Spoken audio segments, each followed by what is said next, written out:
اللهم صل على محمد وآل محمد. اعوذ باللہ من الشیطان اللعین الرجیم. بسم اللہ الرحمن الرحیم. رب اشرح لی صدری ویسر لی امری واحلل عقدۃ من لسانی یفقهوا قولی. ان اللہ وملائکتہ یصلون علی النبی یا ایھا الذین آمنوا صلوا علیہ وسلموا تسلیما.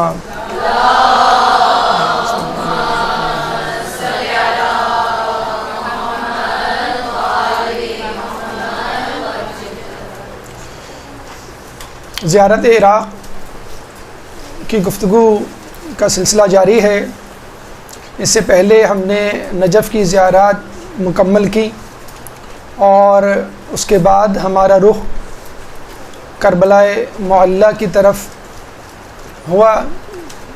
پہلی نشست میں ہم نے کربلا کا ایک مختصر تعارف آپ کے سامنے پیش کیا، کربلا کے معنی اور امام حسین علیہ السلام کی سوانح حیات کا مختصر سا خاکہ.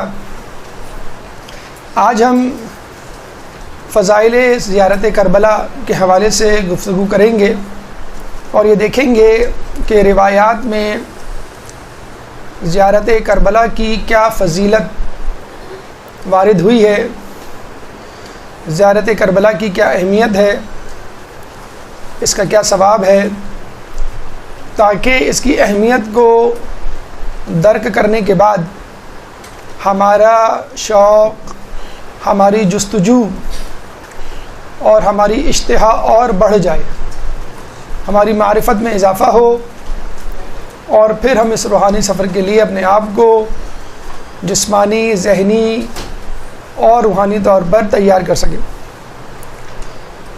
کربلا کے حوالے سے دوسری نشست، مجموعی طور پہ 14ویں نشست یا 14واں درس. ہماری گفتگو ان 7 مراحل پر مشتمل ہوگی. وجوب زیارت، کربلا کی زیارت وجوب کا، واجب ہونے کا درجہ رکھتی ہے. اہمیت زیارت، روایات میں کربلا کی زیارت کی کیا اہمیت ہے. ثواب زیارت، اللہ تعالیٰ نے کربلا کی زیارت کا کیا ثواب اس دنیا میں اور آخرت میں ہمارے لیے رکھا ہے.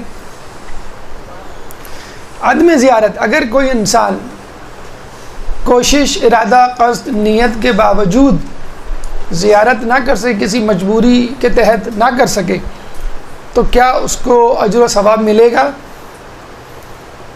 5واں مرحلہ ترک زیارت، کہ اگر کوئی شخص استطاعت، وقت کی گنجائش، مالی حیثیت ہونے کے باوجود زیارت نہ کرے جان بوجھ کر، تو اس کی کس طرح مذمت روایات میں وارد ہوئی ہے. شرائط زیارت، ان تمام اہمیت، ثواب، فضائل کے باوجود اگر مذکورہ شرائط کو ذہن میں نہ رکھا جائے تو زیارت سے کما حقہ فائدہ اٹھایا نہیں جا سکتا. اس کے بعد معجزات زیارات، کہ لوگوں کے ساتھ کربلا معلی کی زیارت کے دوران کیا کیا معجزات رونما ہوتے ہیں. لاتعداد، ان گنت، بے شمار واقعات، حکایات کتابوں میں موجود ہیں. چند مثالیں آپ کی اشتہا کے لیے اور آپ کی ذہنی جستجو کے لیے پیش کی جائیں گی. آئیے گفتگو کے پہلے مرحلے یعنی وجوب زیارت کی طرف چلتے ہیں. ایک درود پڑھ دیں محمد والے محمد.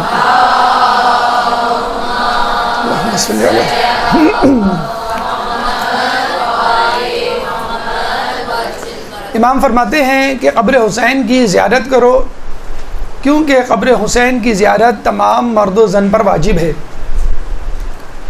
تاکید کا حکم وجوب کی حد تک، تاکید کا حکم عمومیت کی حد تک، کہ نہ صرف مرد بلکہ عورت بھی اس میں شامل ہے. اور مباح مستحب کی بات نہیں بلکہ واجب ہونے کی بات ہے.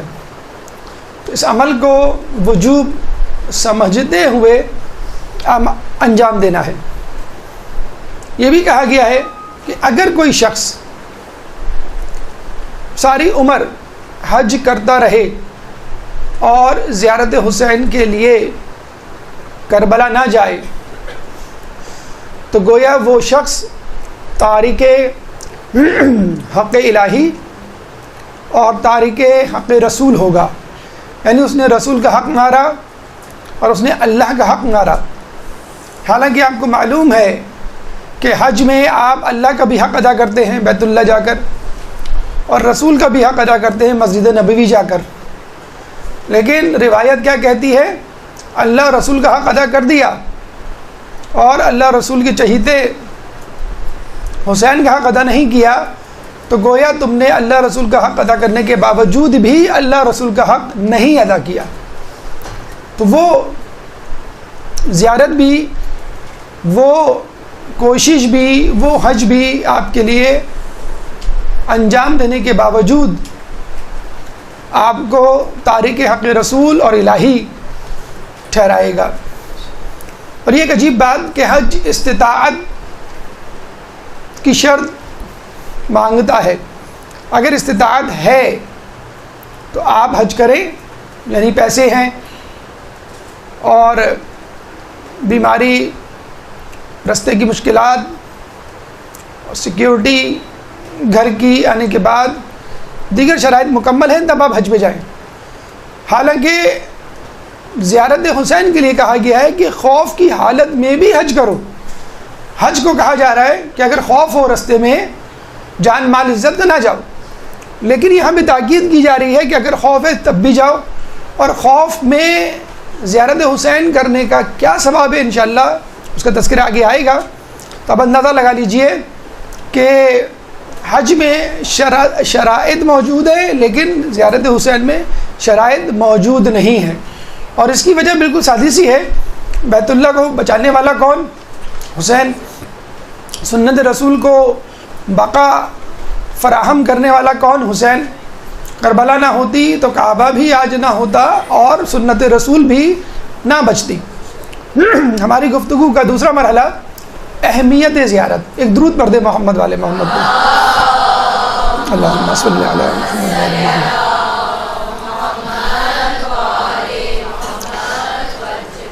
جب تک کسی چیز کی اہمیت، افادیت، امپورٹنس، سگنیفیکنس آپ کے ذہن میں نہیں ہوگی، اس وقت تک اس چیز کو انجام دینے کی تڑپ آپ کے اندر نہیں پیدا ہوگی. اگر وہ چیز اہم ہے تو انشاءاللہ جستجو بھی عروج پر ہوگی. اگر وہ چیز اہم نہیں ہے تو جستجو بھی سطحی ہوگی.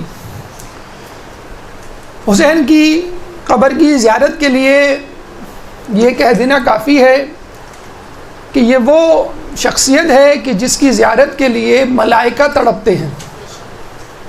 آسمان کے ملائکہ قبر حسین کی زیارت کے لیے بے چین رہتے ہیں.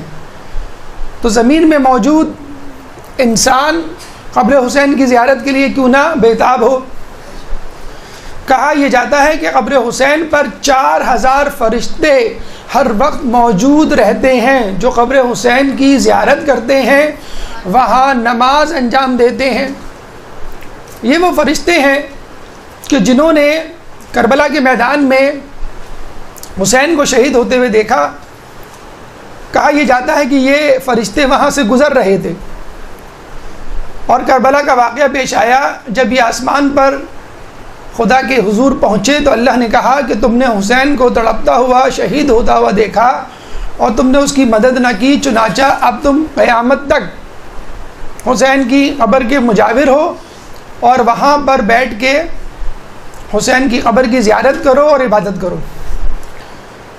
ایک جگہ یہ بھی ملتا ہے کہ یہ وہ فرشتے ہیں کہ جن کو اللہ تعالیٰ نے آسمان سے حسین کی نصرت کے لیے کربلا کے میدان میں بھیجا، لیکن حسین نے کہا کہ مجھے شہادت چاہیے، نصرت نہیں.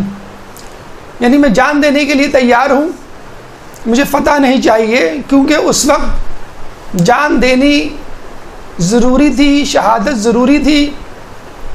اگر ظاہری طور پہ فتح مل جاتی تو شاید اسلام کو وہ بقا، وہ دوام نہیں ملتا۔ چنانچہ ان فرشتوں نے خدا سے درخواست کی کہ ہم حسین کی نصرت کے لیے آئے تھے، نہ کر سکے، چنانچہ ہمیں اجازت دیجیے کہ ہم قبر حسین پر قیامت تک رہیں اور وہاں پہ ان کی قبر کی زیارت کریں اور عبادت کریں۔ اب یہ 4000 فرشتے قیامت تک گرد آلود پراگندہ حالت میں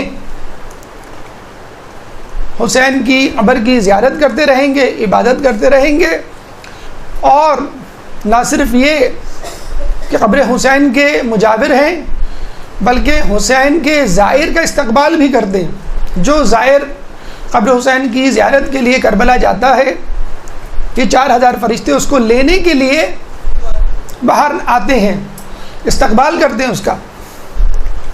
اور جب یہ زائر جاتا ہے قبر حسین سے تو یہ فرشتے اس زائر کو الوداع کہنے کے لیے آتے ہیں۔ اگر یہ زائر بیمار پڑ جائے تو یہ فرشتے اس زائر کی عیادت کے لیے آتے ہیں، اور اگر یہ زائر فوت ہو جائے تو اس کی نماز جنازہ ادا کرتے ہیں، اس کے لیے مغفرت کی دعا کرتے ہیں، اور قیامت تک یہ فرشتے حسین کے زائرین کی مغفرت کی دعا کرتے رہیں گے۔ یہ ان کا حال ہے۔ ماضی کیا تھا؟ حسین کی نصرت۔ حال کیا ہے؟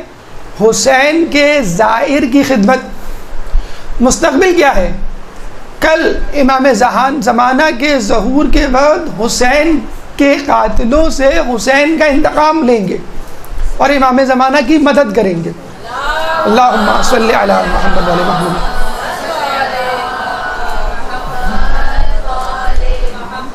کیا ہی بلند و بالا مرتبہ ہے ان فرشتوں کا کہ جن کی ابتدا حسین، جن کی انتہا حسین۔ بس آپ کو، مجھ کو، تمام لوگوں کو ان فرشتوں جیسا ہو جانا ہے۔ اگر ماضی کی بات کی جائے تو ہم کہیں گے یا لیتنی کنت معکم فافوز فوزا عظیما، کہ اگر ہم کربلا میں ہوتے تو حسین کی نصرت کرتے، اور اگر آج کی بات کی جائے تو ہم کہتے ہیں اللہم اکتبنا من زوار الحسین، کہ اللہ ہمارا نام زوار حسین میں لکھ۔ اور اگر ہم مستقبل کی بات کرتے ہیں تو ہم دعا کرتے ہیں اللہم اجعلنی من انصارہ و اعوانہ۔ دعائے عہد کا یہ جملہ ہے جو فجر کی نماز کے بعد ہم پڑھتے ہیں۔ تو ہماری مثال بھی ان فرشتوں کی سی ہے۔ ماضی کی بات کریں تو ہم خواہش کا اظہار کرتے ہیں کہ کاش ہم حسین کی نصرت کے لیے کربلا کے میدان میں موجود ہوتے۔ حال کی بات کریں تو ہم ہمیشہ یہ دعا کرتے ہیں کہ ہمارا نام زوار حسین میں لکھا جائے، چاہے ہم وہاں جا پائیں یا نہ جا پائیں۔ کل کی بات کریں تو ہماری یہ خواہش ہے کہ ہم اس لشکر میں شامل ہوں کہ جو لشکر حسین کے قاتلوں سے انتقام لے گا۔ یہ وہ فرشتے ہیں کہ جن کے بارے میں کہا جاتا ہے کہ یہ امام زمانہ کے لشکر میں شامل ہوں گے۔ ان فرشتوں کے ساتھ 4000 بدری فرشتے جنہوں نے رسول اللہ کی بدر کے میدان میں نصرت کی تھی، وہ فرشتے شامل ہوں گے، اور ان فرشتوں کے ساتھ 3313 وہ فرشتے بھی شامل ہوں گے کہ جو نوح علیہ السلام کے ساتھ ان کی کشتی میں، ابراہیم علیہ السلام کے ساتھ نمرود کی آگ میں، اور عیسیٰ علیہ السلام کے ساتھ آسمان کی طرف اٹھائے جانے کے وقت موجود تھے۔ اور ان مشکل اوقات میں ان فرشتوں نے ابراہیم علیہ السلام، نوح علیہ السلام اور عیسیٰ علیہ السلام کا ساتھ دیا تھا۔ تو 4000 فرشتے قبر حسین کے، 4000 فرشتے رسول اللہ کے، اور 3313 فرشتے نوح، ابراہیم اور عیسیٰ کے۔ یہ تمام فرشتے مل کر امام زمانہ کی نصرت کریں گے۔ تو ہمیں چاہیے کہ ہم ان فرشتوں کے ساتھ تیار ہوں اور امام زمانہ کی نصرت کریں. یہ لوگ پہلے ہی سے تیار ہیں. اب امام زمانہ ہماری طرف تیاری کے حوالے سے دیکھ رہے ہیں کہ میرا مومنین کا لشکر کب تیار ہوگا. اس کے علاوہ یہ تو وہ فرشتے ہیں جو معین ہیں, فکسڈ ہیں, مجاور ہیں قبر حسین کے. اس کے علاوہ 70,000 فرشتے روزانہ فجر کے وقت نزول کرتے ہیں اور سب سے پہلے بیت اللہ جا کر وہاں پہ طواف اور زیارت کرتے ہیں خدا کے گھر کی. پھر یہی فرشتے بیت اللہ کی زیارت کے بعد مسجد نبوی جاتے ہیں, وہاں پہ طواف اور زیارت کرتے ہیں. پھر یہی 70,000 فرشتے نجف اشرف جاتے ہیں, امیر المومنین کے حرم کی طواف اور زیارت کرتے ہیں. اور پھر یہی فرشتے حرم امام حسین کے پاس آتے ہیں, وہاں پہ قبر حسین کی زیارت اور طواف کرتے ہیں. اور پھر غروب آفتاب کے وقت یہ فرشتے واپس چلے جاتے ہیں. 4,000 فرشتے معین ہیں قبر حسین پر. 70,000 فرشتے روزانہ قبر حسین پر آتے ہیں. چلیں, فرشتے تو خدا کی طرف سے اجباری حکم کے تابع ہیں, ان کا اپنا کوئی فیصلہ, ان کی اپنی کوئی خواہش نہیں ہوتی. لیکن انبیاء کے بارے میں کہا جاتا ہے جن کا تعلق انسانوں سے ہے کہ آسمانوں میں کوئی ایسا نبی نہیں کہ جس کی یہ خواہش نہ ہو کہ میں قبر حسین کی زیارت کروں. گویا ہر نبی خدا سے ضد کرتا ہے کہ مجھے قبر حسین کی زیارت کرنی ہے. یہ انبیاء دیگر ملائکہ کے ساتھ ہزاروں لاکھوں کی تعداد میں روزانہ نزول کرتے ہیں. کہتے ہیں حسین بنت ابو حمزہ صومالی, یعنی ابو حمزہ صومالی کی بہن کا بیٹا, ان کا بھانجا, ایک دفعہ مروانی حکومت, آخری مروان حکومت کے دور میں کہ جب بہت سختیاں تھیں, قبر حسین کی طرف زیارت کی غرض سے چلا.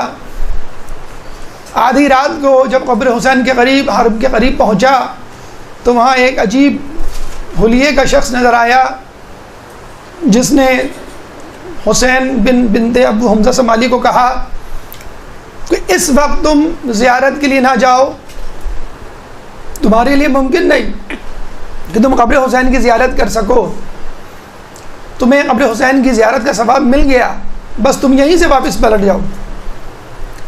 وہ بہت ڈرا, بہت پریشان ہوا کہ یہ کون شخص ہے جو مجھے روک رہا ہے, اور بڑا باروب شخص تھا وہ. چنانچہ ابو حمزہ صومالی کا بھانجا واپس چلا گیا, لیکن چونکہ وہ اپنے گھر سے اس نیت کے ساتھ آیا تھا, بغیر زیارت کے واپس نہیں جانا چاہتا تھا. دوبارہ قبر حسین کی طرف فجر سے پہلے چلا, حرم کے قریب پہنچا تو پھر وہی شخصیت اس کے سامنے آ کے کھڑی ہو گئی کہ اس وقت بہت رش ہے, تمہارے لیے ممکن نہیں کہ تم قبر حسین کی زیارت کرو.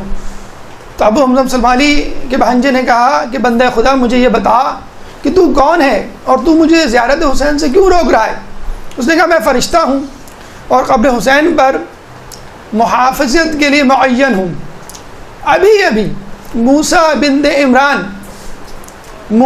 عمران کو اجازت ملی ہے خدا سے کہ وہ قبر حسین کی زیارت کریں. چنانچہ وہ 70,000 ملائکہ کے ساتھ اتر رہے ہیں اور فجر تک یہ سلسلہ جاری رہے گا. تمہیں فجر تک فرصت اور وقت نہیں ملے گا قبر حسین کی زیارت کا, چنانچہ تم واپس پلٹ جاؤ.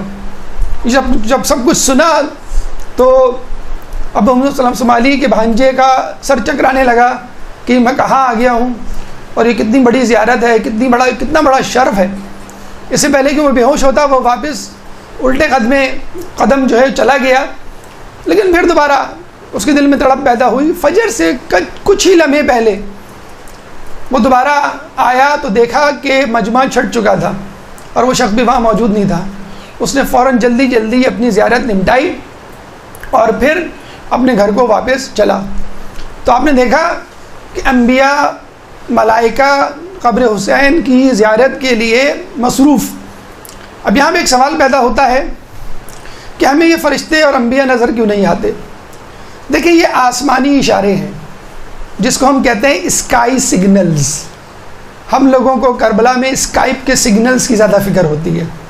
تو جن لوگوں کو اسکائپ کے سگنلز کی فکر ہوتی ہے ان کو اسکائی سگنلز ریسیو نہیں ہوتے. آج کل اشتہارات میں لکھا ہوا ہوتا ہے 5 اسٹار اکوموڈیشن، 36 بوفے، ڈشز کا بوفے، 3 وقت کا کھانا، وائی فائی سگنلز اویلیبل. ارے آپ کو چاہیے آپ زیارتوں کی جو ہے مقامات کی فہرست درج کریں کہ آپ کہاں کہاں لے کے جائیں گے. آپ زیارتوں کی فضیلت بیان کریں. وہاں پہ بھی جا کے لوگوں کو زیادہ سے زیادہ جو فکر ہوتی ہے کھانے کی، ہوٹل اکوموڈیشن کی، سگنلز کی، شاپنگ کی. تو جب آپ اس فکر کے ساتھ جائیں گے اور یہ مشہور کروانے جائیں گے کہ میں زیارت پہ گیا ہوں یا گئی ہوں، تو پھر آپ کو فرشتے نظر نہیں آئیں گے. فرشتے انہی لوگوں کو نظر آتے ہیں کہ جن کا رابطہ مسلسل خدا سے رہتا ہے. ہمیں اسکائپ کے سگنلز کی فکر ہوتی ہے کہ گھر میں کیا ہو رہا ہوگا، کراچی میں کیا حالات ہوں گے. تو آپ کربلا میں رہ کے اگر کراچی کی فکر کریں گے تو پھر اللہ تعالیٰ کو یا حسین کو یا امام زمانہ کو آپ کی کوئی فکر نہیں. صابن والے کا قصہ سنا ہے نا آپ نے، کہ جو صابن والا امام زمانہ سے ملنے کے لیے فکر مند ہوتا ہے، راستے میں بارش ہو جاتی ہے تو کہتا ہے کہ میرے سارے صابن بھیگ جائیں گے جو میں نے چھت پہ سکھانے کے لیے رکھے. امام زمانہ سے ملنے جاتے تھے، امام زمانہ ملنے سے انکار کر دیتے ہیں. کیوں؟ کہتے ہیں جس کو اپنے صابن کی فکر ہے وہ ہمارا کیا ساتھ دے گا. تو اگر ہم زیارتوں میں اپنے گھر کی فکر رکھیں، حالانکہ کہا گیا ہے کہ زیارت کرنے والے کو سب سے کم جو اجر ملتا ہے، ثواب ملتا ہے، وہ یہ کہ اس کے جان مال کی حفاظت اللہ تعالیٰ اپنے ذمے لے لیتا ہے اس کے آنے تک. اور یہی حج میں بھی کہا گیا کہ جان مال کی عزت کی حفاظت اللہ کے ذمے ہوتی ہے. تو کوشش کریں کہ اسکائپ، واٹس ایپ، انٹرنیٹ کے سگنل سے زیادہ الہی سگنلز، ایک رابطہ امام حسین سے، ایک رابطہ اللہ تعالیٰ سے، ایک رابطہ جو ہے ملائکہ جو کہ زائرین کی صورت میں ہے، انبیاء سے، تو انشاءاللہ آپ کی زیارت معرفت کے ساتھ ہوگی جس کا ایک اپنا اجر ہے. نمبر 3، اچھا یہ ہم نے پرنٹ آؤٹ دیا ہوا ہے، آپ فکر نہ کریں، آپ کو آفس سے مل جائے گا، آپ لکھنے کی زحمت میں مبتلا نہ ہو، چاہیں تو اپنی اس کے لیے لکھ لیں. خدا کی زیارت، ملائکہ کی زیارت ٹھیک ہے، انبیاء کی زیارت وہ بھی ٹھیک ہے. خدا زیارت کے لیے آتا ہے اور خدا کے ساتھ انبیاء بھی آتے ہیں، خدا کے ساتھ ملائکہ بھی آتے ہیں. اور انبیاء میں افضل الانبیاء محمد مصطفیٰ احمد مصطفیٰ صلی اللہ علیہ وآلہ وسلم.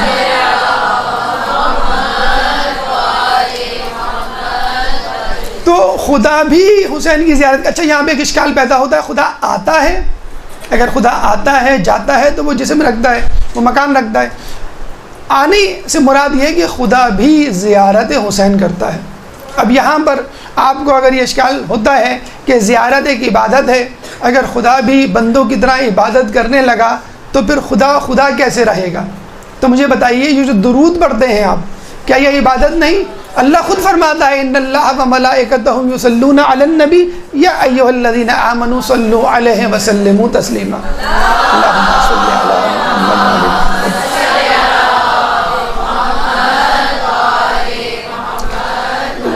یعنی اللہ بھی درود بھیجتا ہے، تم بھی درود بھیجو. اللہ بھی زیارت حسین کرتا ہے، تم بھی زیارت حسین کرو. اللہ تعالیٰ بتلانا چاہ رہا ہے کہ یہ اتنا اہم کام ہے کہ میں بھی ترک نہیں کرتا، میں بھی اپنے وقت میں سے کچھ وقت نکال لیتا ہوں درود بھیجنے کے لیے، میں بھی کائنات کو چلانے کے ساتھ ساتھ زیارت حسین کرتا ہوں. اتنا اہم کام ہے تو پھر مومنین کے لیے یہ کام کتنا زیادہ اہم ہو جائے گا. جو شخص زیارت حسین کرتا ہے، قبر حسین کی زیارت کرتا ہے، ملائکہ اور معصومین اس کے لیے دعا کرتے ہیں. معصومین اور ملائکہ کی دعا مستجاب الدعوات ہوتی ہے کہ ان کی دعا قبولیت کے درجے پر ہوتی ہے. یہ بھی کہا جاتا ہے کہ کربلا میں قبر حسین کے آس پاس کی 20 ذراع کی زمین جنت کا ٹکڑا ہے. جس نے قبر حسین کی زیارت کر لی گویا اس نے جنت کی زیارت کر لی. اور یہاں پہ جنت کی زیارت کا مطلب یہ نہیں کہ کسی خوبصورت جگہ کی زیارت کر لی. یہاں جنت کی زیارت کا مطلب یہ ہے کہ آپ نے اپنے آپ کو جنتی بنا دیا. جنت کی زیارت کس کو ہوگی؟ جہنمی کی تو نہیں ہوگی، جنت ہی والے کو ہوگی. اور جس نے ایک مرتبہ جنت کی زیارت کر لی، جو ایک مرتبہ جنت میں داخل ہو گیا، پھر وہ نکالا نہیں جاتا. ہمارے سامنے ادریس علیہ السلام کی مثال ہے کہ جب وہ جنت میں گئے تھے کہ میں دیکھنا چاہتا ہوں اللہ تیری جنت، تو کہا کہ اب آپ نے دیکھ لی تو اب آپ باہر چلے جائیں. کہنے لگے جو جنت میں آتا ہے وہ باہر تھوڑی جاتا ہے. تو قبر حسین کو دیکھنے والا جنتی ہے، کیونکہ وہ جنت کا نظارہ کر رہا ہے۔ ایک دفعہ چھٹے امام کے پاس ایک شخص آیا، کہنے لگا امام دعا کیجئے کہ اللہ مجھے جنت میں داخل کرے۔ تو امام نے کہا کہ اے شخص تو پہلے ہی سے جنت میں ہے، یہ دعا کروا کہ تجھے اللہ جنت سے نہ نکالے۔ تو اس نے کہا کہ مولا میں کس طرح سے جنت میں ہوں پہلے سے ہی؟ تو مولا نے کہا کہ کیا تو ہماری ولایت پر یقین نہیں رکھتا؟ اس نے کہا کیوں نہیں رکھتا؟ کہنے لگے بس اللہ سے یہ دعا کر کہ تو ہماری ولایت پر مرد دم تک قائم رہے۔ اللہم صلی علی محمد، اللہم صلی علی محمد۔ ثواب زیارت، جب تک کسی حکم، جب تک کسی امر کا ثواب ہمیں معلوم نہ ہو کہ ہمیں ملے گا کیا، ریوارڈ، پروفٹ، منافع، فائدہ، اس وقت تک ہم اس کے لیے تیار نہیں ہوتے، یا اس ذوق و شوق سے تیار نہیں ہوتے جو کہ مطلوبہ شوق، مطلوبہ جو ہے وہ جستجو ہوتی ہے۔ ثواب زیارت کے لیے کہا جاتا ہے کہ آپ کے گزشتہ سارے گناہ معاف ہو جائیں گے، جیسے حج میں ہم کہتے ہیں گزشتہ سارے گناہ معاف ہو جائیں گے، اور انسان اس طرح پلٹتا ہے جیسے آج ہی پیدا ہوا ہو۔ کم از کم 70 سال کے گناہوں کا تو ذمہ ہے، اور دیکھا جائے انسان کی ایوریج ایج اتنی ہی ہے 60-70 سال۔ تو کربلا کی زیارت آپ کے تمام عمر کے گناہوں کا کفارہ۔ جو فرشتوں کی ہم نے بات کی، جو 4000 فرشتے وہاں پر موجود ہیں، کہتے ہیں کہ ہر فرشتہ عبادت میں مصروف ہے، اور ہر فرشتے کی ایک رکعت ہماری 1000 رکعت کے برابر ہے۔ جتنے فرشتے وہاں نماز پڑھتے ہیں، زائر حسین کو ان تمام فرشتوں کی نمازوں کا ثواب بھی ملتا ہے۔ ایک نماز 1000 رکعت کے برابر، اب اس کو ضرب دیتے ہیں آپ 4000 فرشتوں سے، اتنی نمازوں کا ثواب ہم کو خود بخود ملے گا۔ نماز وہ پڑھ رہے ہیں، ثواب آپ کو ملے گا، اور زیارت کا ثواب الگ ملے گا آپ کو۔ 1 درہم یا 1 روپیہ یا 1 ڈالر یا 1 یورو، جو کرنسی آپ کے پاس ہے، یونٹ کرنسی جو آپ خرچ کرتے ہیں، کتنا بڑا اجر ہے، 10 لاکھ درہم کے برابر۔ 1 روپیہ آپ نے خرچ کیا 10 لاکھ روپے، 10,000 خرچ کیے، 1 لاکھ خرچ کیے، آپ اس کو 10 لاکھ سے ملٹیپلائی کرتے چلے جائیں۔ یہ بھی ملتا ہے کہ 1 درہم خرچ کرنے پر احد کے پہاڑ کے برابر نیکیاں دی جائیں گی۔ ایک درہم اگر آپ خرچ کریں، احد کا پورا پہاڑ تول کے آپ کو دے دیا جائے گا۔ اس کے علاوہ 1 درہم کے بدلے 10,000 شہر، یہ بھی ہم بتلا چکے ہیں کہ ایک شہر اس دنیا سے، جنت کا ایک شہر اس دنیا سے 10 گنا بڑا ہوتا ہے۔ تو 10,000 شہر آپ کو دیے جائیں گے 1 درہم، 1 روپیہ جو آپ خرچ کر رہے ہیں۔ اتنا بڑا جو ہے وہ ثواب ہے انفاق فی سبیل اللہ میں۔ کہتے ہیں کہ جو شخص قبر حسین کی زیارت کرے گا، گویا ایسا ہے کہ جس نے امام کے پیچھے نماز پڑھی، امام حسین کے پیچھے نماز پڑھی۔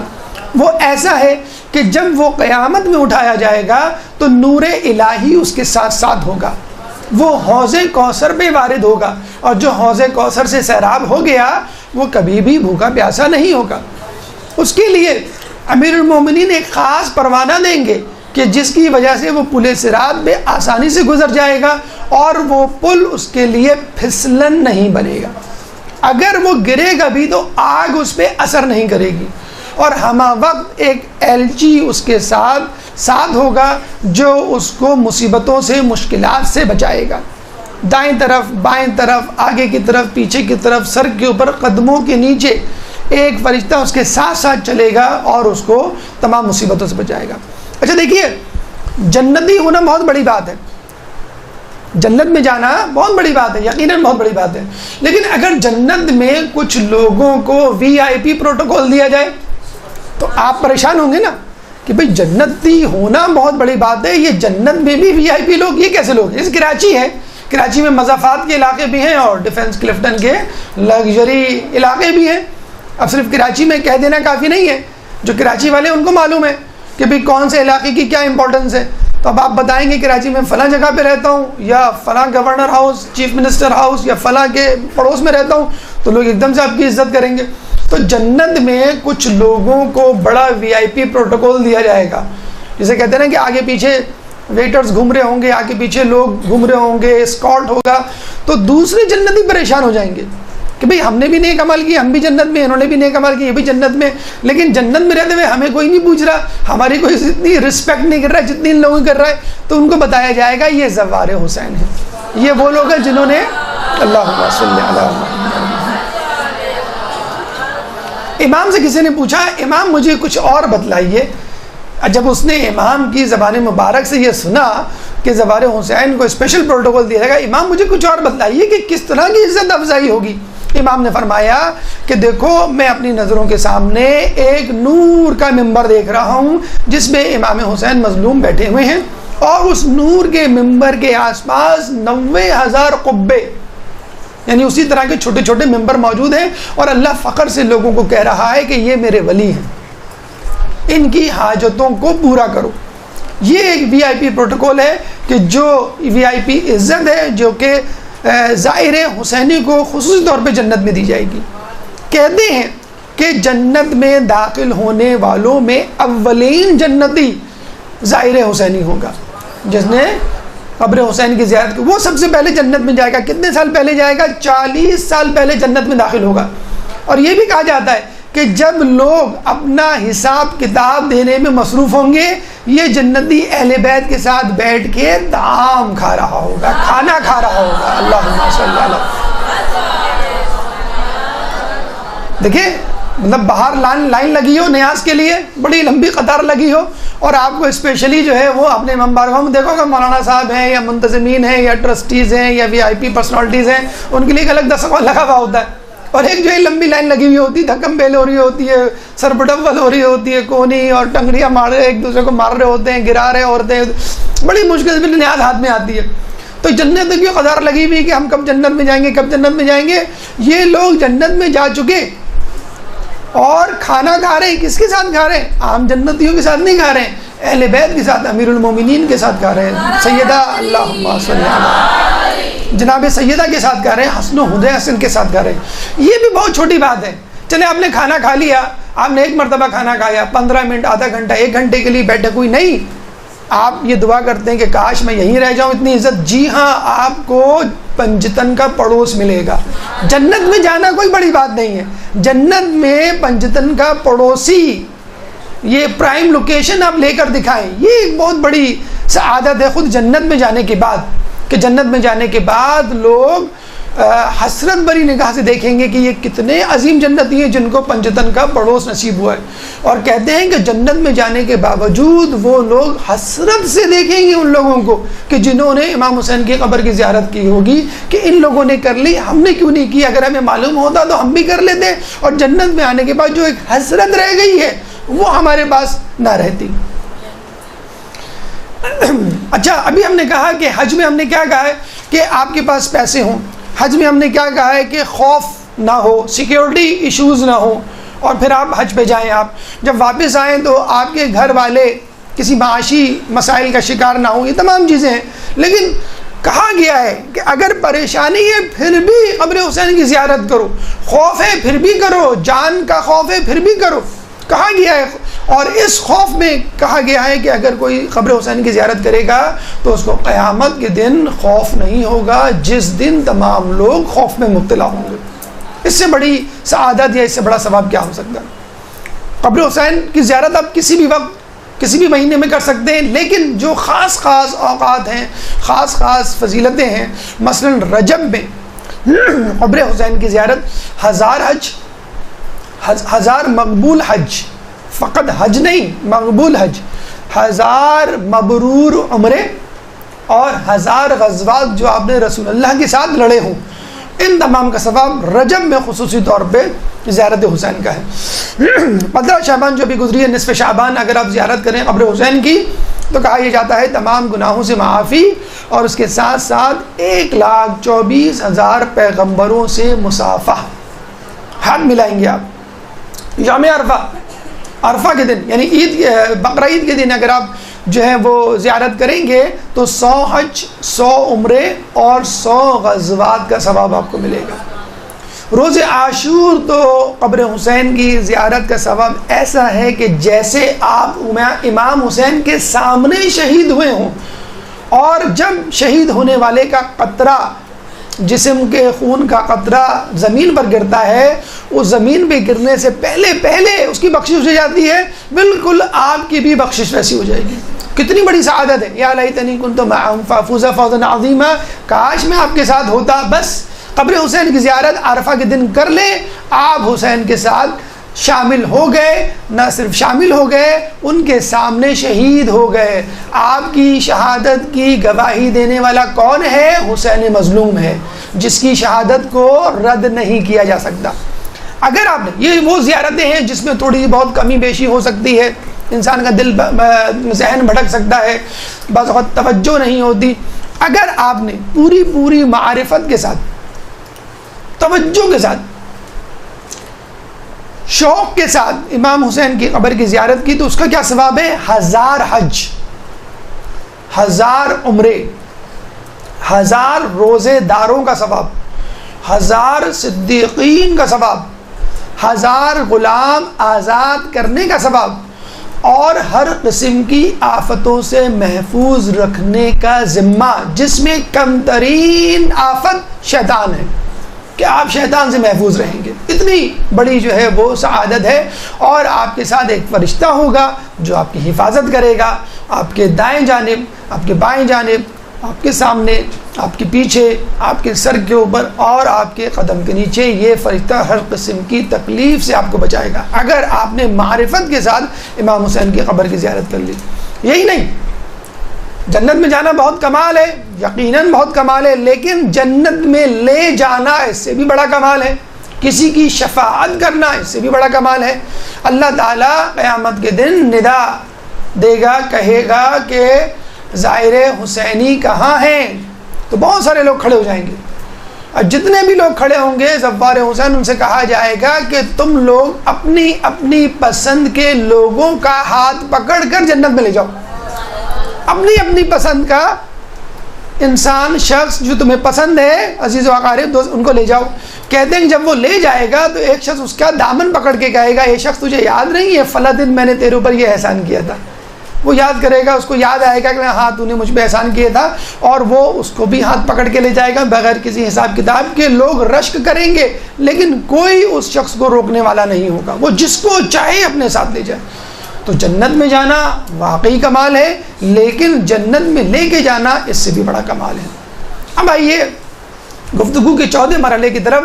اگر انسان خوشیوں اور خضوع کے ساتھ کوشش کرتا ہے اور ارادہ باندھتا ہے، لیکن کسی وجہ سے وہ زیارت نہیں کر سکتا، کیا اس کو بھی ثواب ملے گا؟ ایک درود پڑھ دیں محمد والے محمد، اللہم صلی اللہ علیہ۔ کہتے ہیں کہ جو شخص حسین کی زیارت کا ارادہ باندھ لے، بس اس کو حسین کی زیارت کا ثواب مل گیا۔ ابھی آپ سب لوگ ارادہ باندھ لیں، ابھی اور اسی وقت آپ کو ثواب مل گیا۔ کوشش شروع کر دیں۔ اگر آپ کی کوششیں برآور ثابت نہیں ہوئی، ہوتا ہے آپ ارادہ باندھتے ہیں، کوشش کرتے ہیں، پیسے جمع کرتے ہیں، بعض وقت پیسے نہیں جمع ہو پاتے، بعض وقت کوئی مجبوری آ جاتی ہے، گھریلو مجبوری آ جاتی ہے، یا کوئی اور مسئلہ ہو جاتا ہے، کوشش ہوتی ہے آپ کی اور نہ جانے پہ افسوس بھی ہوتا ہے۔ بس ایسے لوگ جو دل میں ارادہ رکھتے ہیں اور کسی وجہ سے نہیں جا پاتے، ان کی زیارت بھی اللہ قبول کر لیتا ہے۔ ضرورت نہیں ہے کہ اب وہ آئیں، کوشش کریں، اپنی جگہ ارادہ باندھے رکھیں اور اپنی جستجو میں مصروف رہیں، لیکن اگر آپ نے کوشش ارادہ باندھ لیا، کسی وجہ سے نہیں جا سکے، تو آپ کا جو ہے زیارت کا پروگرام، آپ کا زیارت کا عمل قبول ہو جائے گا۔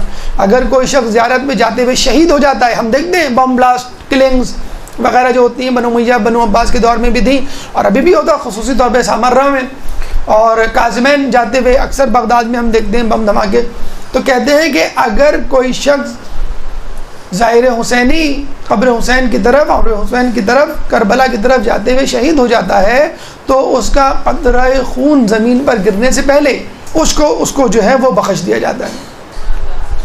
اب آئیے ان لوگوں کی طرف کہ جو جان بوجھ کر زیارت نہیں کرتے، پیسے ہیں، وقت ہے، جسمانی صحت ہے، ماحول اور وسائل ہیں، سب کچھ موجود ہے، لیکن جان بوجھ کے حسین کی قبر کی زیارت نہیں کرتے. ان کے ساتھ کیا رویہ اللہ کا اور معصومین کا. ایک درود پڑھ دے محمد والے محمد.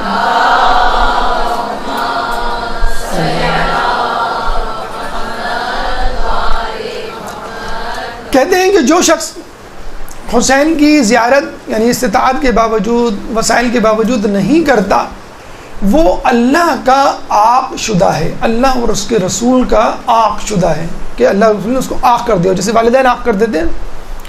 اور اس کا ایمان ناقص الایمان ہے، اس کا ایمان ادھورا ہے. اور یہ بھی کہا جاتا ہے کہ ایسے لوگ جنہوں نے قبر حسین کی زیارت نہیں کی، کربلا کی زیارت نہیں کی، وہ لوگ جب جنت میں جائیں گے تو جنت کی لذت سے لطف اندوز نہیں ہو سکیں گے. جیسے ایک بیمار ہوتا ہے، اس کو اچھا کھانا دیں، اس کو اچھے کھانے کی لذت محسوس ہی نہیں ہوتی ہے، تو وہ یہی کہتا ہے کہ چونکہ میں بیمار ہوں اس لیے مجھے مزہ نہیں آ رہا. کھانا بہت لذیذ ہے، نہاری ہے، قورمہ ہے، بریانی ہے، لیکن اس کو ٹیسٹ ہی پتہ نہیں چل رہا. لیکن جو صحت مند ہے وہ اس کھانے کو کھا رہا ہے، انجوائے کر رہا ہے، لذت محسوس کر رہا ہے. تو بس وہ بدنصیب ہے وہ شخص کہ جو تمام تر وسائل کے باوجود قبر حسین کی زیارت نہیں کرتا. اگر جنت میں چلا بھی گیا تو وہ جنت کی نعمتوں سے وہ لطف نہیں اٹھا سکے گا کہ جو دوسرے لوگ یا قبر حسین کی زیارت کرنے والے لوگ اٹھا رہے ہوں گے. لیکن یہ تمام ثواب، یہ تمام فضیلتیں اور یہ تمام فائدے جیسے ہم نے بتلایا یہ اس وقت ہیں کہ جب معرفت کے ساتھ آپ کریں. اور معرفت کے لیے کچھ شرائط ہیں، اگر وہ شرائط پوری کریں گے انشاءاللہ. بہت ساری شرائط ہیں، کچھ روایتوں میں تو تقریباً وہی شرائط رکھی گئی ہیں کہ جو حج کی شرائط ہیں، کہ جس طرح حج میں بہت ساری شرائط ہیں کہ بہت سیدھے سادے طریقے سے جانا پڑتا ہے، خوشبو کا استعمال نہیں کرنا پڑتا ہے، لڑائی جھگڑا نہیں کرنا پڑتا ہے، پوری توجہ آپ کی ہوتی ہے خدا کی طرف. اگر شرائط کے ساتھ اگر آپ قبر حسین کی زیارت کریں گے تو اللہ تعالیٰ آپ کو یہ ثواب جتنے بھی ہم نے بتلائے وہ دے گا. ایک دفعہ چھٹے امام جعفر صادق علیہ السلام، اللہم صلی علی، کو یہ خبر پہنچی کہ فلاں قبیلے کے افراد جب زیارت حسین کے لیے جاتے ہیں تو اپنے ساتھ میٹھی ڈش، سویٹ ڈش، میٹھی چیز ساتھ لے کے جاتے ہیں. ہم لوگ پکنک پہ جاتے ہیں تو نئے اچھے لذیذ کھانے لے کے جاتے ہیں. تو امام نے بہت برا منایا اور ان لوگوں سے کہا کہ میں نے سنا ہے کہ تم فلاں میٹھا کھانا، میٹھی ڈش لے کے جاتے ہو. تو لوگ شرمندہ ہوئے اور امام سے پوچھا کہ ہم کیا کریں. تو امام نے غصے سے کہا کہ کیا تم اپنے ماں باپ کی قبر کی زیارت کے لیے جب جاتے ہو تو کیا اس طرح کی کوئی میٹھی ڈش لے کے جاتے ہو؟ پھر انہوں نے پوچھا کہ یا امام ہم کیا لے کے جائیں؟ تو امام نے کہا کہ دودھ اور روٹی، یعنی دودھ اور روٹی ایک سمپل، ایک سادہ ترین غذا ہے. اب آپ دیکھ لیجیے کہ ہمارے ساتھ کیا ہو رہا ہے. ہمارے ہاں جو قافلے والے ہیں وہ بھی عوام کی طبیعت کو سمجھ چکے ہیں کہ ان کو اچھا کھانا دے دو، چاہے اس دن زیارت نہ کرواؤ، کہیں لے کے نہ جاؤ تو خوش ہو جائیں گے. ہوٹل میں بٹھائیں، اے سی میں بٹھائیں یا سردیوں میں ہیٹر میں بٹھائیں، بہت خوش ہو جائیں گے. اور جہاں سبزی یا جسے کہتے ہیں سادہ کھانا دے دیا تو ان کے منہ بن جائیں گے. تو تمام دم فوکس ہمارا کھانے پر ہوتا ہے، حتیٰ کہ ہم زری کے پاس موجود ہوتے ہیں، حرم میں موجود ہوتے ہیں، فکر ہماری ہوٹل اور کھانے کی طرف ہوتی ہے. تو جو لوگ اپنی توجہ شاپنگ پہ، کھانے پہ یا گپ شپ یا نمود و نمائش پہ رکھتے ہیں، ان کو کبھی بھی قبر حسین کی معرفت کے ساتھ زیارت نصیب نہیں ہوتی اور وہ فائدے بھی نہیں ملتے. تو خدا را ٹھیک ہے، بعض لوگ یہ کہتے ہیں کہ مولانا حضرات یہ باتیں اس لیے بتاتے ہیں کہ جو کاروان والے ہیں وہ ان کو کہتے ہیں کہ دیا ایسی حدیثیں ڈھونڈ کے لائیں کہ جس میں لکھا گیا، جس میں ہو کہ گوشت نہیں کھانا ہے یا ہمیں جو ہے سادہ کھانا کھانا ہے یا شکایت نہیں کرنی ہے. اس طرح وہ سستے پیکج میں جو ہے چھٹ جائیں گے اور کم خرچے میں وہ زیارت کروا دیں گے اور ان کو بہت زیادہ ہیوج پروفٹ ہو جائے گا. لیکن خدمت ظاہر کی بھی اپنی اہمیت ہے، تو کاروان والوں کو بھی چاہیے اپنی طرف سے پوری کوشش کریں. جو آپ سفرہ کھاتے ہیں، امام حسین کا سفرہ جو ہوتا ہے دسترخوان، یا آپ جو حضرت عباس کے سفرے میں جاتے ہیں یا آپ سامرہ جو جاتے ہیں، وہاں پہ جو سفرہ ہوتا ہے وہاں گوشت نہیں ہوتا، گوشت ہوتا ہے وہاں پہ، بہترین کھانا ہوتا ہے جو آپ کے کراچی میں اچھے ہوٹلوں میں بھی نہیں ہوتا ہوگا، بہترین کھانا. تو اس طرح تو انہیں بھی نہیں کھلانا چاہیے. وہ اپنی کوشش کریں کہ ظاہر کو بہتر سے بہتر کھانا ملے. ہمیں اپنی کوشش کرنی چاہیے کہ ہم کسی بھی کھانے پہ منہ نہ بنائیں. یہ بالکل ایسی مثال ہے. نیاز مجلس کروانے والا کوشش کرے کہ اچھی سی اچھی نیاز، حالانکہ عاشور بھی ہوتی ہے، بعض اوقات وفات بھی ہوتی ہے، شہادت کے دن بھی ہوتی ہے، لیکن ہم کوشش کرتے ہیں اچھی سے مجلس حسینی ہوتی اچھی سے اچھی نیاز. لیکن جو شرکائے مجلس ہیں، جو فرش اعظم پہ بیٹھے ہیں، ان کو اس کی فکر نہیں ہونی چاہیے کہ نیاز میں کیا ہے، ہمیں کیا ملے گا، یا اس کے بارے میں باتیں نہیں بنانی چاہیے کہ ہمیں یہ نہیں ملا. آپ کو فکر ہونی چاہیے مجلس کی. اسی طرح قبر حسین کی زیارت کے لیے آپ آرام کے چکر میں نہ پڑیں. لباس، خوشبو، گپ شپ، شاپنگ، یعنی افسوس کے ساتھ کہنا پڑتا ہے کہ آپ کفِ عباس کی زیارت کے لیے آئیں اور سامنے جو ہے وہ دکانیں بڑی خوشنما سی کھل گئی ہیں. آپ کی توجہ، آپ کی نگاہیں ان دکانوں پر ہوتی ہیں. جو مولانا صاحب وہاں پہ بتلا رہے ہوتے ہیں یا مسائل پڑھ رہے ہوتے ہیں، آپ وہ نہیں سن رہے ہوتے ہیں، آپ دکان کی طرف دیکھ رہے ہوتے ہیں کہ جلدی سے یہ ختم ہو تو میں بھاگ کے تھوڑی سی شاپنگ کر لوں. مقام علی اصغر ہے، مقام علی اکبر ہے، اب ان تمام جگہوں پہ شاپنگ سینٹر، ان کی مجبوری ہے، وہ کچھ نہیں کر سکتے، شاپنگ سینٹرز کھل گئے. تو آپ اس مقام پہ بھی کھڑے ہوتے ہیں اور وہ سامنے آپ کو شاپنگ سینٹر یا دکانیں بھی نظر آ رہی ہوتی ہیں. یہ بھی دیکھا جائے یہ آپ کی ایک آزمائش ہے. حسین کی محبت کا راستہ دنیا سے ہوتے ہوئے گزرتا ہے کہ دنیا والے آپ کو کھینچیں گے اپنی طرف. جس طرح کربلا جاتے ہوئے لوگوں کو روکا تھا، لوگوں نے، ان کے بیوی بچوں نے اور ان کے دوستوں نے، لیکن جاننے والے نہیں رکے. اسی طرح آپ کو بھی دنیا کی رونق ہے. جب آپ حج پہ جاتے ہیں، بیت اللہ جانے تک پیدل رستے میں کتنے ہوٹلز، کتنے شاپنگ سینٹرز آتے ہیں. یہ ہر جگہ کا معاملہ ہے. تو یہی کمال ہے کہ دنیا میں رہتے ہوئے آپ خدا کی یاد سے غافل نہ ہوں. کربلا میں رہتے ہوئے آپ شاپنگ سینٹر میں گھومتے ہوئے آپ جو مقامات مقدسہ سے جو ہے وہ روگردانی نہ کریں.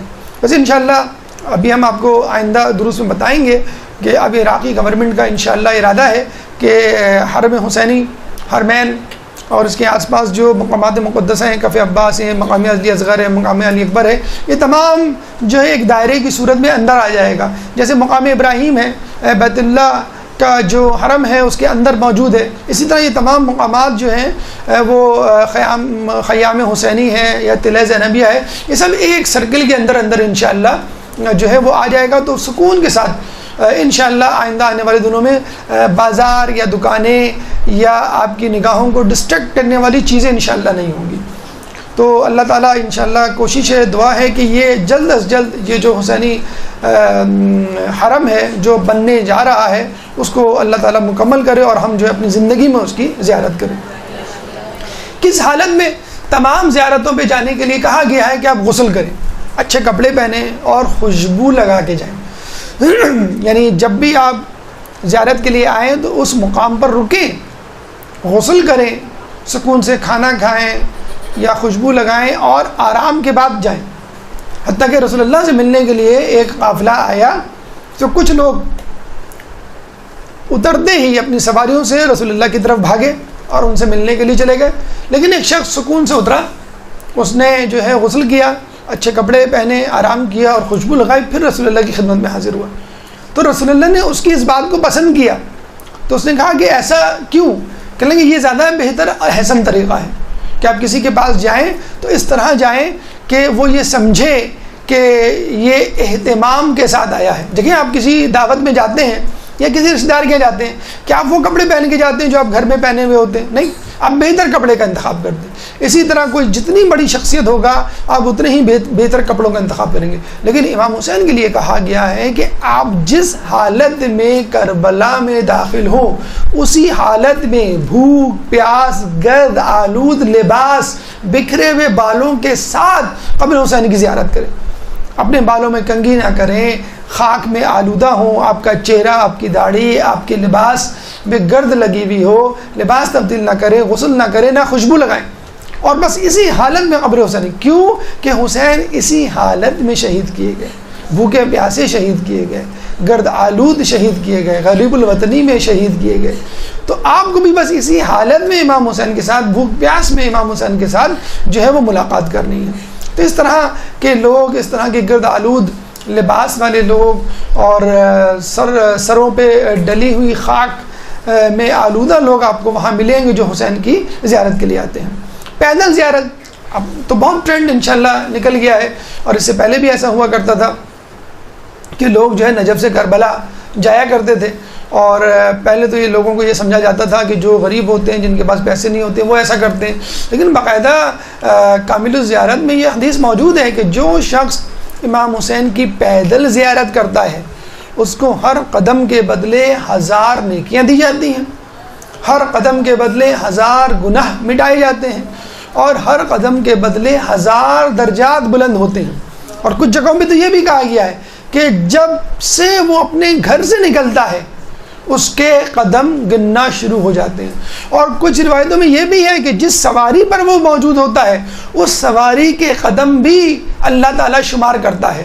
پہلے زمانے میں گدھا، گھوڑا، اونٹ، یہ سب سواری کے جانور استعمال ہوتے تھے، تو وہ خود تو نہیں چلتا تھا، اس کا سواری کا جانور چلتا تھا، تو اللہ تعالیٰ اس سواری کے جانوروں کے قدم بھی گنتا تھا، اور اس کے بدلے یہ نیکیاں دینا یا گناہوں کو مٹانا، درجات کو بلند کرنا شامل ہوتا تھا۔ تو آج کل اگر فرض کر لیں ہم گاڑی میں سوار ہوتے ہیں ایئرپورٹ جانے کے لیے، تو اس کا جو ویل گھومے گا سمجھ لیں وہ ایک قدم ہو گیا، دوسری مرتبہ گھوما تو دوسرا قدم ہو گیا۔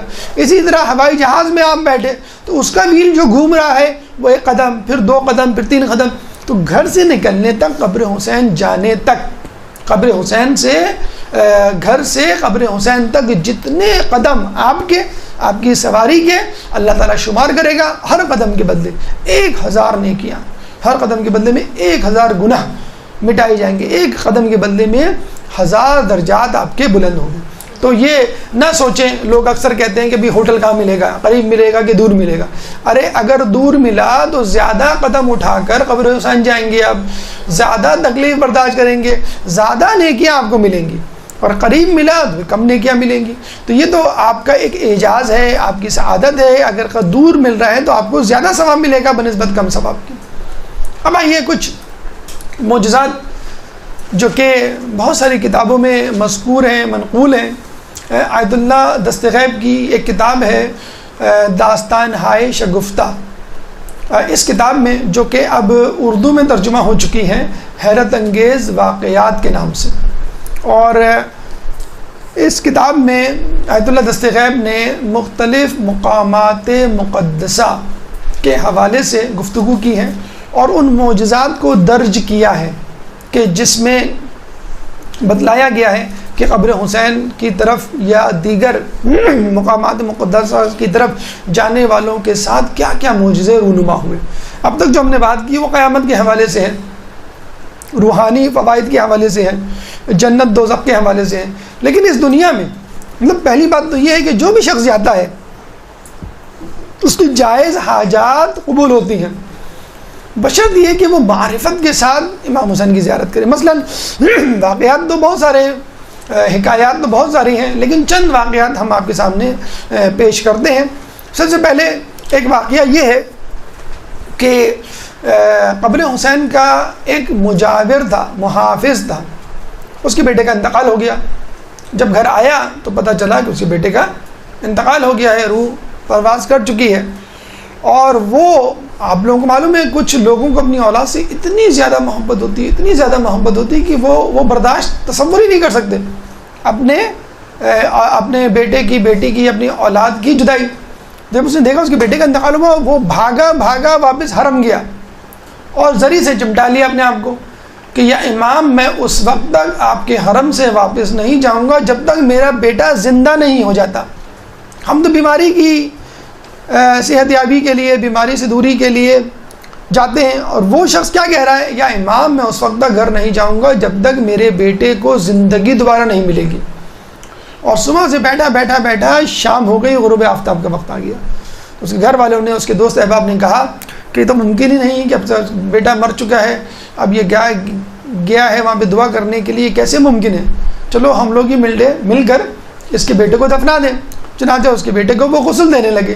کہتے ہیں کہ جب وہ غسل دینے لگے ایک دم سے اس کی روح اس کے جسم میں دوبارہ داخل ہو گئی، اور وہ کپڑے پہن کر خود اپنے باپ کو لینے حرم حسین گیا، اور اپنے باپ کے ساتھ واپس آیا۔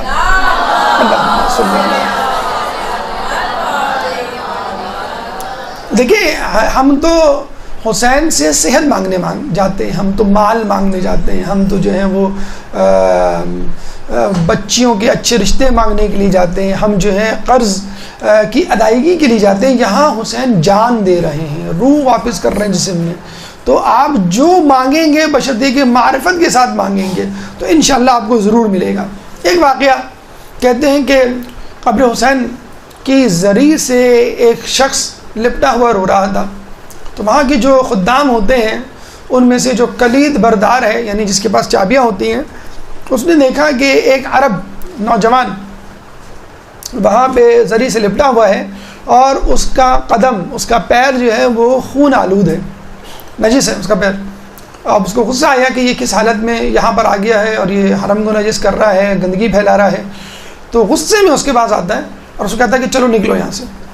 وہ کہتا ہے کہ نہیں، میں تو نہیں نکلوں گا، میں تو قبر حسین کی زیارت کے لیے آیا ہوں اور بہت اہم کام ہے جس کے لیے میں آیا ہوں۔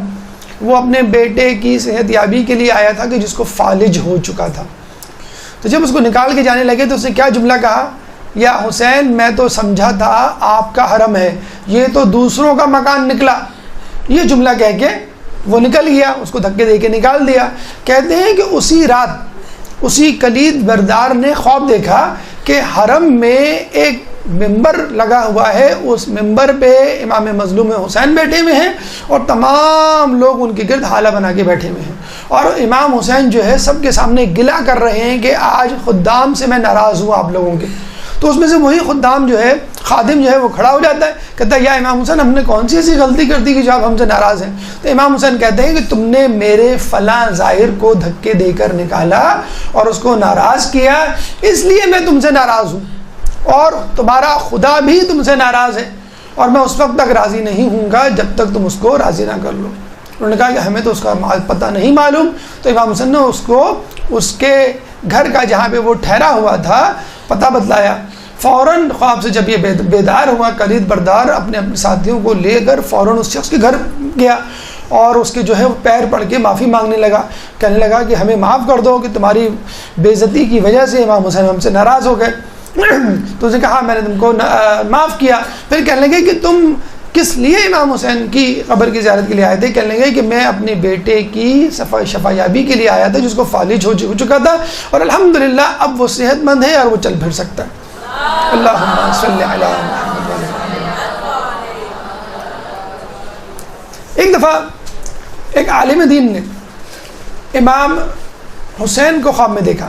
کس طرح کہ ان کی زری کے پاس ایک نوجوان آ کے کھڑا ہوا اور مسکرا کے امام حسین کو سلام کیا، السلام علیکم یا ابا عبداللہ، مسکرایا۔ اور خواب میں اسی عالم دین نے دیکھا کہ سامنے امام حسین بھی کھڑے اور وہ بھی اس کو مسکرا کے جواب دے رہے ہیں وعلیکم السلام۔ وہ بڑے حیران ہوئے کہ یہاں پر یہ شخص سلام کر رہا ہے مسکرا کے، اور وہاں پہ امام حسین مسکرا کے اس کو جواب دے رہے ہیں۔ خواب سے اٹھے، روزانہ جاتے تھے وہ، جب وہ گئے تو دیکھا وہی نوجوان کھڑا اور مسکرا کے بالکل جس طرح خواب میں انہوں نے دیکھا تھا مسکرا کے وہ سلام کر رہے ہیں السلام علیکم، جیسے ریئلی ایکچولی کسی سے ملنے آیا ہو، ہاتھ ملا کے ہم کہتے ہیں السلام علیکم، جیسے سامنے کھڑے ہوئے امام حسین، اور بالکل لگ رہا تھا کہ امام حسین بھی مسکرا رہے ہوں گے، لیکن امام حسین نظر نہیں آئے، بس قبر حسین کے سامنے، زری کے سامنے وہ کھڑا ہوا تھا اور وہ سلام کر رہا تھا، مسکرا کے جانے لگا۔ تو یہ جو عالم دین ہے اس کے پیچھے پیچھے گئے، جب وہ حرم سے نکلا تو اس کو جا لیا اور کہا کہ اے عرب، اے نوجوان، یہ بتا کہ تو اس طرح کیوں مسکرا رہا تھا، اور یہ بھی بتلا کہ کیا تو نے ایسی نیکی کی ہے کہ تجھ کو امام حسین بھی مسکرا کے جواب دے رہے ہیں؟ وہ تو دیکھ سکتا تھا، لوگ نہیں دیکھ سکتے تھے، لیکن عالم دین نے خواب میں دیکھ لیا تھا کہ امام حسین بھی مسکرا کے جواب دے رہے ہیں، تو نے کیا ایسی نیکی کی ہے؟ تو اس نے کیا جواب دیا کہ میں ہر شب جمعہ اپنے والدین میں سے ایک کو زیارت کے لیے لاتا ہوں، میرے پاس ایک گدھا ہے، اس پہ بٹھا کر خود پیدل چل کر آتا ہوں۔ ایک دفعہ سردیاں تھیں، بہت یخ بختہ ہوائیں چل رہی تھیں، بہت ٹھنڈ تھی، تو میں اپنے باپ کو گدھے پہ بٹھا کے لا رہا تھا کہ یک میری ماں جو ہے وہ ضد کرنے لگی میں بھی جاؤں گی، تو میں نے کہا ماں اس دفعہ تمہاری باری نہیں ہے، بابا کی باری ہے، میں ان کو لے کے جا رہا ہوں، میرے پاس ایک ہی سواری ہے، اس پہ ان کو بٹھانا ہے مجھے۔ تو اس کی ماں نے کہا بیٹا میری زندگی کا کوئی بھروسہ نہیں اور موسم بھی بڑا خطرناک ہے، میں آج بھی جاؤں گی، یعنی اس ہفتے بھی جاؤں گی، باری نہیں مل میں جاؤں گی۔ وہ کہہ رہا ہے ماں سواری صرف ایک ہے، موسم بہت خطرناک ہے، سرد ہوائیں ٹھنڈی چل رہی ہیں، میں خود پیدل جاؤں گا، میں تمہیں کیسے لے کے جاؤں؟ اور ماں جو ہے وہ ضد کر رہی ہے میں تو جاؤں گی۔ تو اس نے چاروں ناچار کیا کیا، باپ کو سواری پہ سوار کیا اور ماں کو اپنے کندھے پہ بٹھایا اور پورے راستے جو ہے ماں کو کندھے پہ بٹھا کے جب لایا اور جب اپنی زیارت پڑھنے کے لیے کھڑا ہوا، یا السلام علیکم یا ابا عبداللہ، تو امام حسین نے بھی اس کو وعلیکم السلام کہہ کے مسکرا کے جواب دیا۔ بس ہم یہی کہیں گے کہ اگر آپ کو قبر حسین کی زیارت کرنی ہے اور وہاں جا کر آپ یہ چاہتے ہیں کہ امام حسین، جس طرح آپ سوال کر رہے ہیں مسکرا کے، امام حسین مسکرا کے جواب دیں، تو اپنے ماں باپ کی خدمت کر کے، ان کو راضی کر کے قبر حسین کی زیارت کے لیے جائیں۔ آپ یہ نہ سمجھیں میرے گھر میں جو ماں باپ موجود ہیں ان کی خدمت کرنے کا کوئی عوض نہیں ہے۔ اگر آپ ان کی خدمت کریں گے، آپ ان کو خوش کریں گے، تو انشاءاللہ امام حسین بھی آپ سے راضی ہوں گے، آپ کی زیارت بھی قبول ہوگی اور وہ آپ کو مسکرا کے جواب دیں گے۔ اللہ تعالیٰ سے دعا ہے کہ جو کچھ پڑھا اور سنا اس پہ عمل کرنے کی توفیق عطا فرما۔ اللہ تعالیٰ سے دعا ہے کہ ہم سب کو قبر حسین کی زیارت کرنے کی توفیق عطا فرما، کربلا معلیٰ میں موجود مقامات مقدسہ کی زیارت کرنے کی توفیق عطا فرما، اہل بیت کے نقش قدم پر چلنے کی توفیق عطا فرما، اہل بیت کی سنت پر عمل کرنے کی توفیق عطا فرما، قیامت کے دن ان کی شفاعت سے بہرہ مند فرما، امام کے ظہور میں تعجیل فرما اور ہمیں ان کے انصار و اعوان میں شامل فرما۔ ربنا تقبل منا انک انت السمیع العلیم وتب علینا انک انت التواب الرحیم برحمتک یا ارحم الراحمین۔ صلی اللہ علیہ وسلم۔